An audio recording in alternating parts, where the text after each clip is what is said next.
This tutorial will cover PTC's request for development.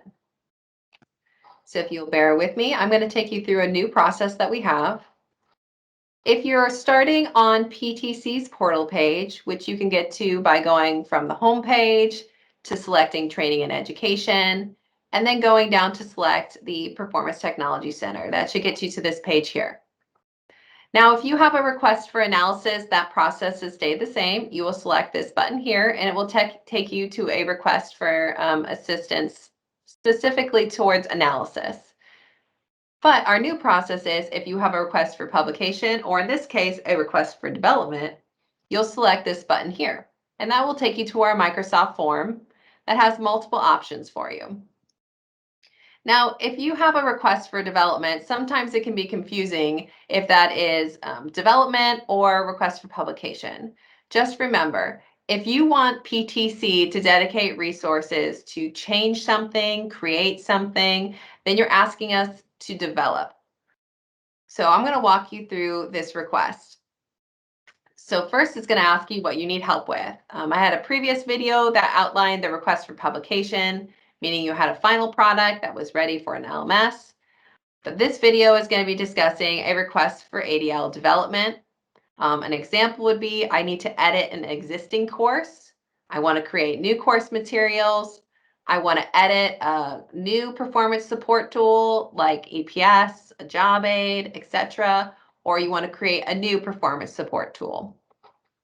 So you select this. We're going to ask you to give it a title. This is just a general title. It can be the name of the course and say update or new course development, whatever you want to call it. This is what we'll refer to it. And then we're going to ask you, what do you need developed? You either want to create a new course, transition a course into a blended training solution, transition resident course into an e-learning solution. You want to make edits to an existing course or course materials, or you want to develop or edit a performance support intervention. And this is specifically targeted outside of training. This is the job aid, the EPSS. Maybe you want videos done. So there's a lot of different solutions here that might have been recommended by your analysis that you'd like PTC to help you develop. So depending on which one of these that you select, it's going to take you to a different question. Most of them are going to take you to the next question that says, please describe your current state and the ideal state you want to achieve. This really helps us understand what the ask is. If we know the scope, it helps us better identify if we have the resources to dedicate to the ask. Now, the only time that question changes, as you can see, they all stay the same, is when you want to make edits to an existing course or course materials.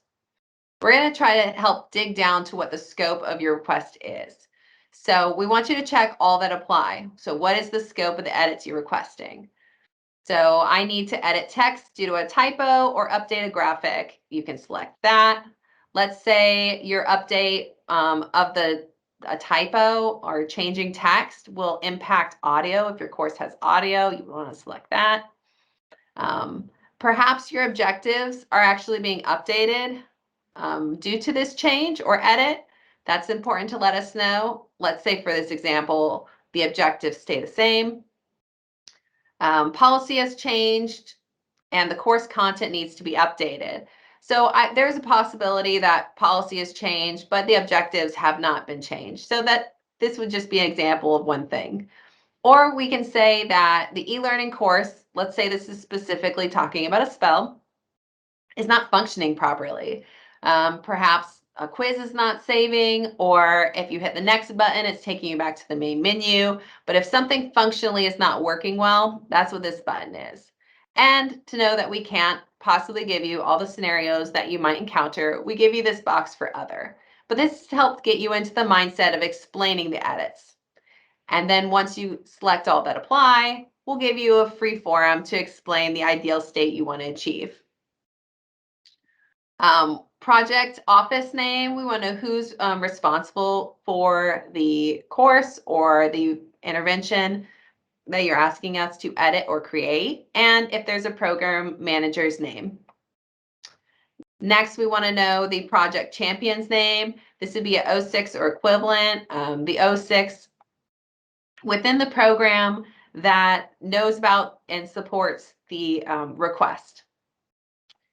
And then we're going to ask for the training manager's name. A lot of times the training managers are the ones communicating with us, but in the event that this is coming from a trace-in or a program itself, we ask them to put the training manager's name so we can keep you in the loop. And number 9, has analysis been conducted with a recommendation you would like the PTC to develop? We like to add the caveat, if the analysis is older than 5 years, there may be a requirement to update that. Just understand it might not be a full analysis. It might be looking at one specific target based on your edit, but we just want to let people know there is the possibility. And for the benefit of the end users, that there might be an analysis. If you need to request an analysis because you don't have one, this is just a reminder that this is not the proper avenue. We give you the link to our portal page and ask you to go on there and hit the RFA button I showed you at the beginning of this tutorial. And you will do that to request an analysis prior to the development request that you're completing now. So you're either going to say, yes, I've already had an analysis conducted, or no, I will use the link above, or perhaps you don't have an analysis, but you still want to talk to someone at the PTC. We give you that opportunity here. But let's say for this example, you have an analysis and you'd like PTC to develop the recommendation. We're going to ask you to upload that. That way we can look at the recommendations that you have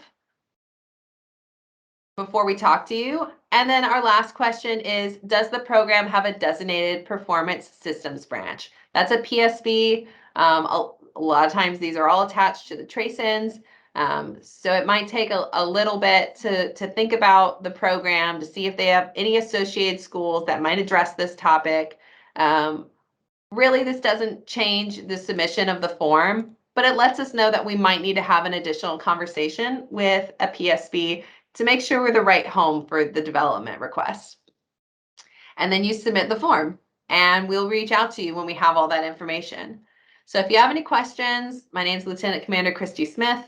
You can reach out to me or give me a call on Teams and I'd be happy to discuss. We are continuously developing this form to make it more efficient for us and for you as a stakeholder. So I appreciate your time and I hope this helped.